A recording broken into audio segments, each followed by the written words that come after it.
Ողջույն բոլորին, բարի գալուստ 8-րդ դասին։ Անչափ հպարտ եմ ձեզնից յուրաքանչյուրով դասընթացին հետևելու համար, որովհետև լավագույն դասերը դեռ առջևում են։ Մենք խոսում ենք մտքի մասին։ Մենք կկենտրոնանանք այն բանի վրա, թե որքան կարևոր է միտքը պոռնոգրաֆիայից եւ կրքից լիովին, ամբողջությամբ ազատագրվելու համար։ Այդ դասն ուզում եմ սկսել կարդալով Թեսաղոնիկեցիների առաջին թղթի 5-րդ գլխի 23-րդ խոսքը։ Պողոսն ասաց. «Եվ ինքը խաղաղության Աստվածը ձեզ սուրբ անի բոլորովին եւ ձեր ամբողջ հոգին եւ շունչը եւ մարմինը անարատ պահվի, մինչև մեր Տեր Հիսուս Քրիստոսի գալը»։ Աստծուն չի հետաքրքրում միայն քո հոգին, նրան հետաքրքրում է քո շունչը, նրան հետաքրքրում է քո մարմինը։ Հիմա դու պետք է հիշես, այն պահին, երբ Հիսուս Քրիստոսին թույլ տվիր դառնալու քո կյանքի Տերը, քո հոգին մեկ դարձավ Աստծո հետ։ Քո հոգին արդար է, այն երբեք ավելի արդար չի լինի, երբեք ավելի սուրբ չի լինի։ Քո շունչը փրկվում է։ Հակոբոսն այս պնդումն է անում. խոնարհությունով ընդունեք ձեր մեջ պատվաստված խոսքը, որ կարող է ձեր շունչը փրկել։ Եվ նա խոսում էր քրիստոնյաների հետ։ Դա գործընթաց է լավ, եւ դա այն է, ինչի հետ մենք գործ ունենք, մտքի նորոգում։ Եվ ձեր մարմինը մեկ օր կփրկագնվի։ Դա այն ժամանակ է, երբ Հիսուսը կվերադառնա եւ մենք կստանանք մեր երկնային ֆիզիկական մարմինները, ինչպիսին նրա մարմինն էր։ Այժմ Գաղատացիների 5-րդ գլխի 16 եւ 17 խոսքերը շատ կարևոր են։ Ես կկարդամ եւ այս դասին մենք կխոսենք այդ մասին։ Պողոսն ասաց. «Բայց ասում եմ, հոգով գնացեք եւ չեք բավարարի մարմնի ցանկությունները»։ Լավ, նորից կկարդամ, բայց ասում եմ, հոգով գնացեք եւ չեք բավարարի մարմնի ցանկությունները։ Մարմնի ցանկությունը պոռնոգրաֆիան է։ Մերկ մարդկանց նայելը, պոռնոգրաֆիայի օժանդակությամբ ձեռնաշարժություն անելը եւ այլն։ Եթե շարժվեք հոգով, չեք կատարի այս ցանկությունները։ Երբեք չեմ մոռանա այն ժամանակը, երբ քայլում էի Հավայան կղզիների լողափով, եւ լողափը բառացիորեն լեփլեցուն էր մարդկանցով։ Այդ լողափին շատերն իսկապես բաց լողազգեստներ էին հագել։ Այն ծառայողը, որն ինձ հետ էր, մի փոքր ավելի փորձառու էր ծառայության մեջ, ես ավելի երիտասարդ էի։ Նա այսպիսի պնդում արեց. այստեղ այնքան հեշտ կլինի մարմնով շարժվելը, եթե հոգու մեջ չլինես։ Ես երբեք չեմ մոռացել այդ պնդումը։ Ես մտածեցի, օհո, հոգով շարժվելով մենք հեռացնում ենք։ Լսեք այս բառը, որովհետև ես այն շատ եմ օգտագործելու։ Հեռացնում ենք մարմնի ցանկությունները։ Այսպիսով շատ մարդիկ փորձում են փոխել իրենց վարքագիծը, օգտագործելով Սուրբ Գիրքը, ասելով. ես չեմ նայելու այդ մարդուն, ես վախի մեջ չեմ լինելու, ես հիվանդ չեմ լինելու։ Փոխարենը պետք է ասել. ես նայելու եմ այդ մարդուն Աստծո աչքերով։ Ես բժշկված եմ Հիսուսի վերքերով։ Այլ խոսքով, սխալը հեռացնում ենք, այն փոխարինելով ճշմարտությամբ։ Շատ լավ, անչափ կարևոր է, որ հասկանանք դա։ Այսպիսով, հոգով շարժվելը մեր ազատության բանալին է։ Պոռնոգրաֆիայի դեմ պատերազմը մղվում է մեր մտքի մարտադաշտում։ Հաղթանակը ձեռք ենք բերում Աստծո խոսքին հնազանդվել սովորելով։ Կրկին, Կորինթացիների 2-րդ թղթում ասվում է. մեր պատերազմի զենքերը Աստծով զորավոր են բերդեր քանդելու, բայց հիշեք, մենք քանդում ենք խորհուրդներ, պատկերացումներ, դատողություններ եւ ամեն բան, որ գոռոզանում է Աստծո գիտության դեմ։ Այդ ամենն այստեղ է։ Հասկանում եք, խոսքն ասում է, որ ամեն միտք գերի ենք վերցնում Քրիստոսին հնազանդեցնելու համար։ Սա զարմանալի խոսք է։ Այստեղ գերություն բառը հունարենում նշանակում է տանել նիզակի սպառնալիքով։ Այն նշանակում է տանել որպես գերի, բանտարկյալ։ Ինձ դա դուր է գալիս։ Այսպիսով դուք բառացիորեն պետք է հեռացնեք այն։ Ինչպես եք հեռացնում։ Կրկին, ես դա ասելու եմ բազմիցս։ Այն փոխարինելով։ Լավ, ինչպես ենք լիարժեք վերահսկողություն ձեռք բերում այն մտքերի նկատմամբ, որոնք հակառակ են Աստծո խոսքին։ Փոխարինում ենք դրանք ճիշտ մտքերով։ Դա այնքան հեշտ է։ Հռոմեացիների 12-րդ գլխի 2-րդ խոսքում ասվում է. մի ընդօրինակեք այս աշխարհի վարքագիծն ու սովորույթները։ Հենց հիմա այս աշխարհն այնպես է ներծծված պոռնոգրաֆիայով։ Եվ ահա թե ինչ է Աստված ասում քեզ եւ ինձ. մի ընդօրինակեք այս աշխարհի վարքագիծն ու սովորույթները, այլ թույլ տվեք, որ Աստված վերափոխի եւ դարձնի ձեզ նոր մարդ, փոխելով ձեր մտածելակերպը։ Մարդիկ, այս միտքն անմիջականորեն վերաբերում է Աստծո հետ մեր ընթացքին։ Մենք փոխվում ենք եւ դառնում այլ մարդ փոխելով մեր մտածելակերպը։ Կրկին, այս ամենը նյարդաբանություն է, որի մասին խոսում էի նախորդ դասերին։ Այն ժամանակ դուք կսովորեք իմանալ Աստծո կամքը ձեզ համար, որը բարի է, հաճելի եւ կատարյալ։ Ուզում եմ նաեւ կարդալ Եփեսացիների թուղթը, այն շատ մոտ է Հռոմեացիների թղթին։ Պողոսը Եփեսացիների 4-րդ գլխում ասում է, որ ձեզնից դուրս անեք, լսեք դուրս անել բառը։ Ինչպես եք դուրս անում նախկին վարքի տեր հին մարդուն, որ խաբեբայության կրքերով ապականված է։ Եվ Պողոսն ասում է, ձեր մտքի հոգով նորոգվեք։ Ահա էպիգենետիկան։ Ես հավատում եմ, որ Պողոսի տարբերություն մեզ չգիտեր, թե ինչպես անվաներ այն։ Ես չպետք է ասեի դա, այդ անունը դեռ չէր հորինվել։ Երբ Պողոսն ասում է ձեր մտքի հոգով, ես հավատում եմ, որ դա էպիգենետիկ օրինաչափությունն է։ Այսպիսով, ձեր մտքի հոգով նորոգվեք եւ նոր մարդուն հագնեք։ Ինչպես եք հագնում նոր մարդուն։ Նորոգելով մտքի հոգին Աստծո խոսքով։ Ահա ինչ ենք անում։ Մենք փոխարինում ենք մեր մտքերը, ոչ թե զբաղվում սխալ մտքերը վերացնելու հիասթափեցնող աշխատանքով։ Շատ լավ, ես նորից կասեմ։ Մենք փոխարինում ենք մեր մտքերը, ոչ թե զբաղվում սխալ մտքերը վերացնելու հիասթափեցնող աշխատանքով։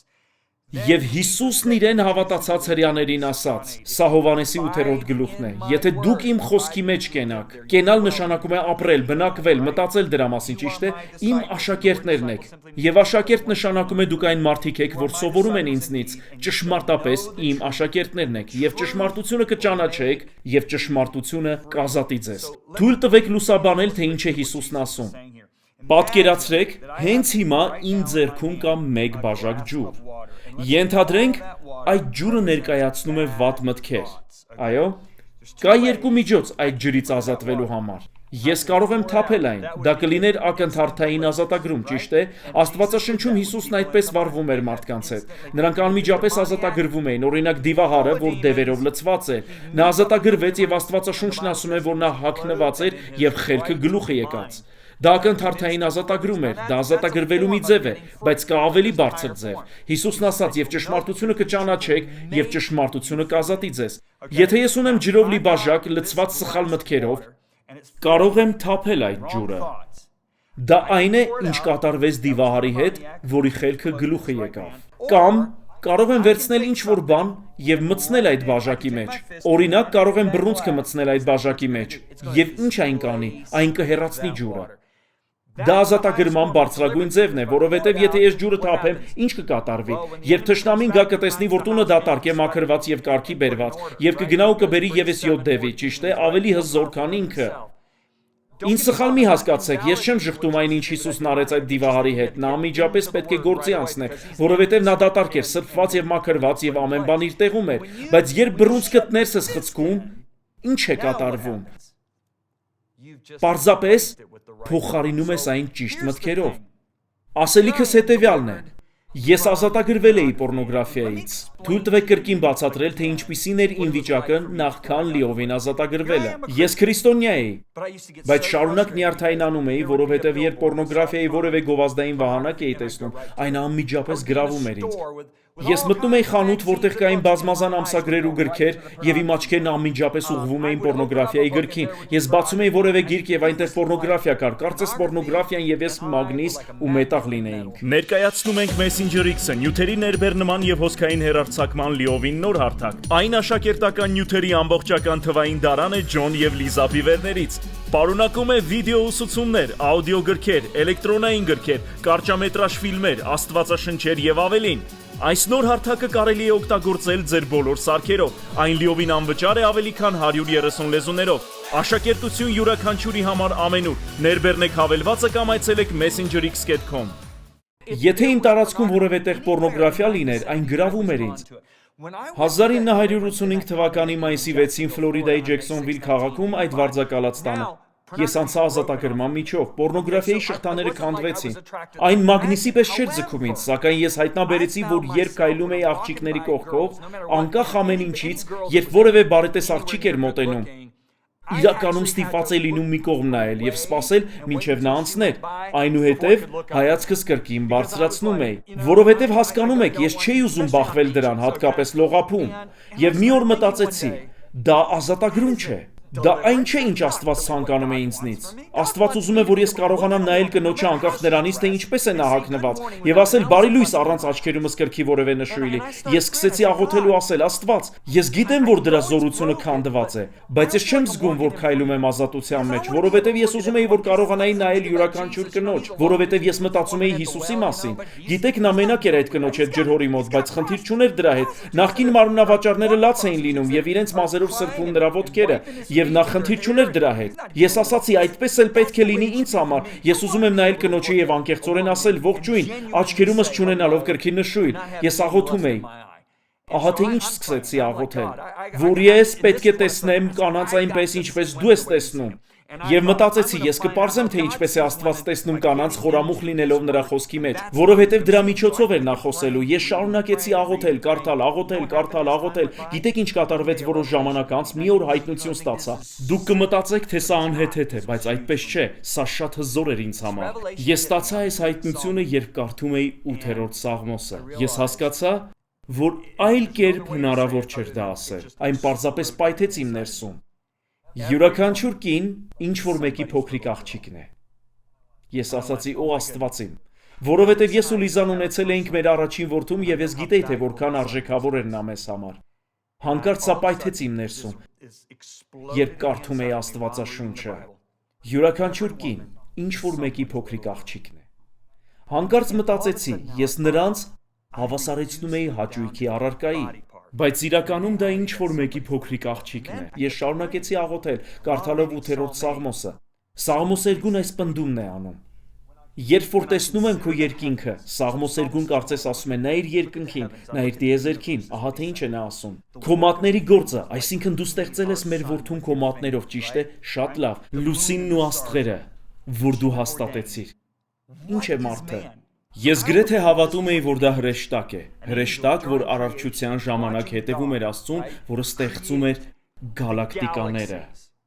Ահա այս վեհաշուկ Աստված, որին հրեշտակներն աղաղակում են Սուրբ, ճիշտ է, այնուհետև գրված է. Ինչ է մարդը, ինչ են մարդ արարածները, որ հիշում ես նրանց։ Ինչ է դա նշանակում։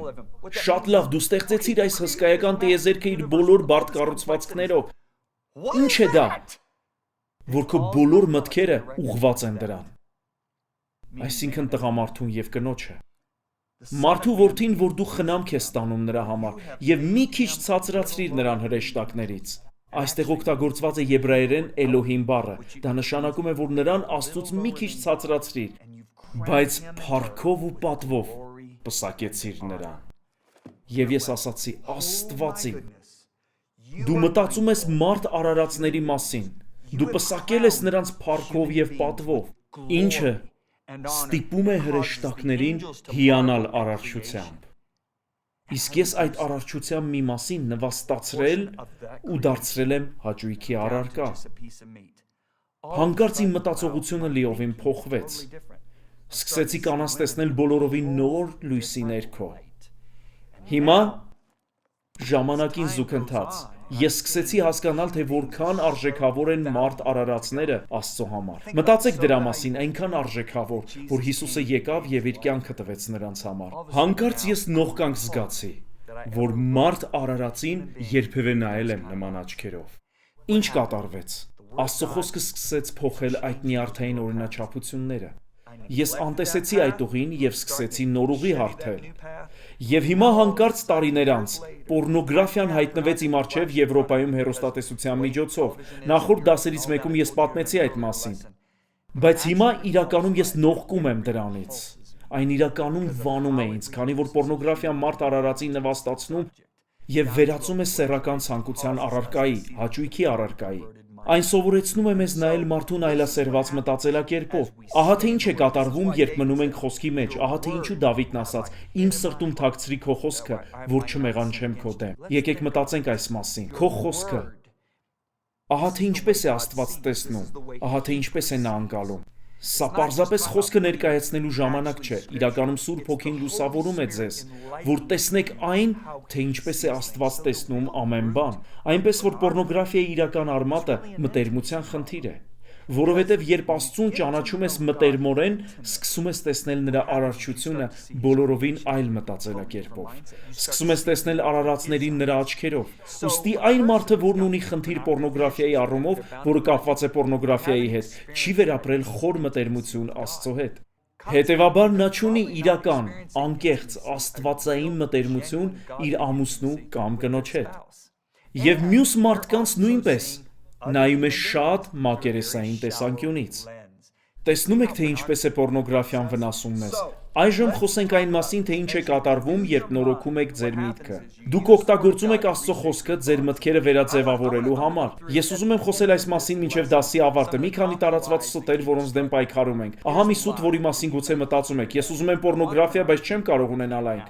Ահա այն ճշմարտությունը, որը ձեզ ազատ կարձակի։ Ես նոր արարած եմ եւ իմ ցանկությունները ներկայացնելու եմ արդար ապրելակերպի համար, որովհետեւ ուզում եմ տեսնել մարդկանց այնպես, ինչպես Աստված է տեսնում։ Ես մխրճվել եմ եւ չեմ կարող ազատվել։ Դա սուտ է։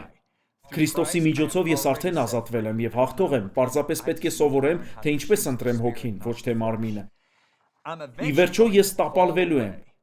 Ոչ, Հիսուսն ինձ ուժեղ է պահելու մինչև վերջ, որպեսզի ես անարատ լինեմ իմ Տեր Հիսուս Քրիստոսի օրը։ Դա Կորինթացիների առաջին թղթի առաջին գլխի 8-րդ խոսքն է։ Եվ Հուդայի թղթի 24 եւ 25 խոսքերը։ Ես կախվածություն ունեցող մարդ եմ, դա սուտ է, թեև երբեմն պայքարի մեջ եմ, սա իմ ինքնությունը չէ, ես Աստծո սիրելի զավակն եմ։ Պոռնոգրաֆիան չի վնասում ինձ կամ որևէ մեկին, այդ սուտը քանդված է, բոլոր մեղքերը կործանում են մեզ եւ մեր մտերիմներին, եւ ամենից կարեւորը տրտմեցնում են Աստծո սիրտը։ Ես ձախողվել եմ եւ երբեք ազատ չեմ լինի։ Դա մեծ սուտ է, որին բախվում են շատերը։ Հովհաննեսի առաջին թղթի առաջին գլխի 9-րդ խոսքն ասում է. Եթե իմ մեղքերը խոստովանեմ, նա հավատարիմ է եւ արդար, որ իմ մեղքերը ների եւ սրբի ինձ։ Առակաց 24-ի 16-րդ խոսքն ասում է. 7 անգամ վայր կընկնի բարեպաշտը, բայց նորից կկանգնի։ Եթե սայթաքեք, նորից վեր կացեք, խոստովանեք, անկեղծորեն ապաշխարեք, կանգնեք ու սկսեք քայլել ու կրկին ճիշտ մտածել։ Լսեք, ձեր միտքը չպետք է վերահասկի ձեզ։ Դուք կարող եք ընտրել, որ ձեր հոգին վերահասկի ձեզ։ Շարժվեք հոգով եւ մարմնի ցանկությունները չեք կատարի։ Հաջորդ դասին կխոսենք այն մասին, թե ինչպես ենք ստանում զորություն ազատ քայլելու համար։ Որտեղից է գալիս այդ զորությունը։ Արդյոք այն հասանելի է միայն որոշ մարդկանց, թե հասանելի է յուրաքանչյուրիս։ Հաջորդ դասին ցույց կտամ, որ դուք արդեն ունեք զորություն դրանից ազատվելու համար։